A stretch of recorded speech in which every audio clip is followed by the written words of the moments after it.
Okay, hari ini kita akan belajar developing a regression equation using least square method. Okay, kita akan tengok apa maksud using least square method. So, kat sini contoh, okay, daripada titik-titik data yang kita ada, okay, kita akan buat 3 garisan.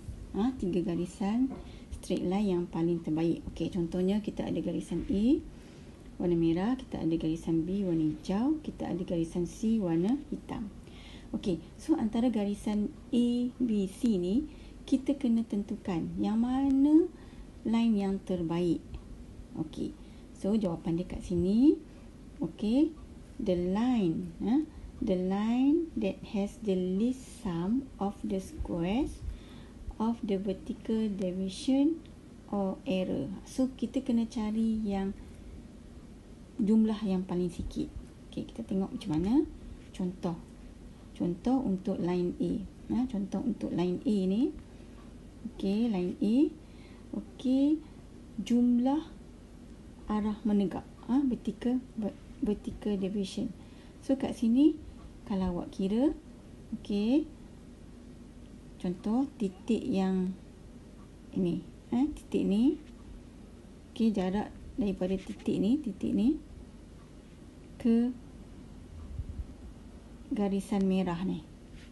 Okey, so kat situ ada 6 kuasa 2.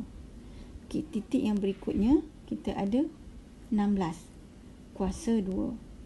Okey, titik yang seterusnya ni kita ada 12 kuasa 2. Titik yang seterusnya kita ada 8. Okey, titik yang seterusnya yang kat sini kita ada jarak dia 2. Okey, titik yang seterusnya yang ni kita ada 12. Okey, jarak menegak daripada garisan A ni. Okey, titik yang seterusnya 2 dan titik yang seterusnya 15. So kita jumlahkan semua titik secara menegak ni, kita kuasa 2. Okey, kita dapat 877.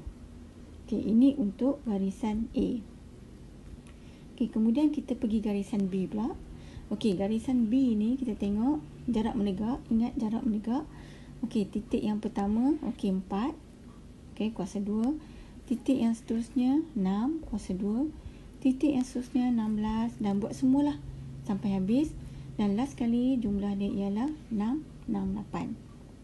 Okey, kemudian kita pindah ke titik garis yang C, garis yang terakhir. Okey, sama juga jarak menegak. Jarak menegak yang ini 10. Okey, jarak menegak ini 0. Jarak menegak ini 6, 14 dan seterusnya semua.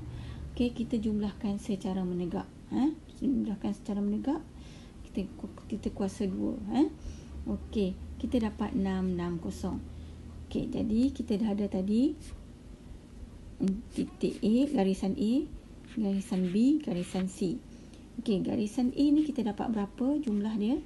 Garisan A 877. Okey, garisan A 877. Okey, garisan B kita dapat berapa? Garisan B kita dapat 668. Garisan C kita dapat 660. So daripada ketiga-tiga garisan ni kita pilih yang paling kecil, least sum of square. So daripada sini maksudnya this was found to have the least sum of square. Okay, therefore this line is the best fit line.